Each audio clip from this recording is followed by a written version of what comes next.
Welcome back. Today, the Speaker of the Georgia House announcing he would no longer bar a state senator who was arrested yesterday from entering the House chamber. 11 Alive's Doug Richards was on hand for this arrest. He's joining us live now from the Capitol. So, Doug, the big question here is what is next for this state senator? Is he back to work?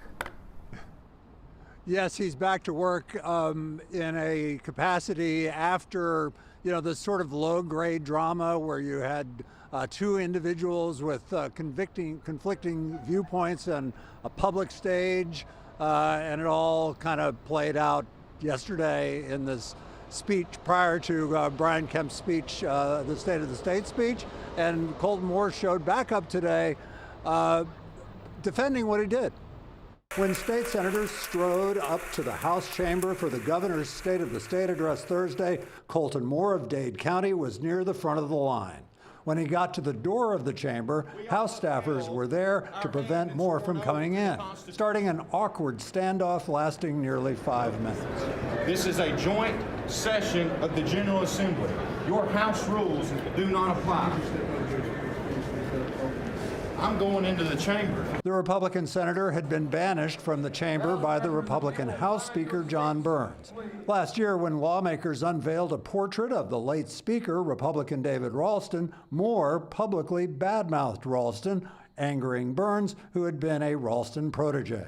He does not come past this door. Moore made a noisy issue of his banishment Thursday, getting thrown to the floor by a House staffer and eventually getting handcuffed by state troopers. That led to a trip toward a waiting patrol car. But it is apparent to me that Georgia is nothing but a tyranny.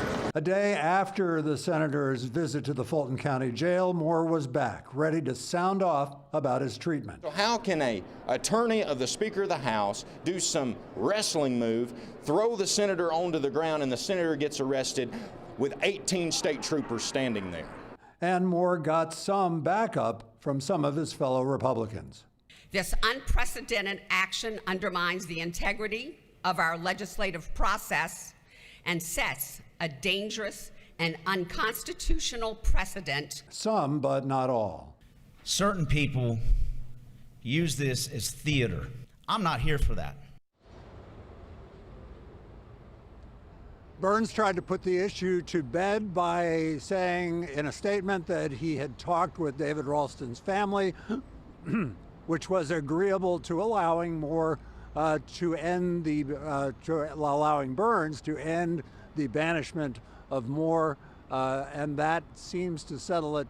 If you come away from this with anything, you now know there's a word: tyranny. We are live at the Capitol tonight. Doug Richards, 11 Alive News.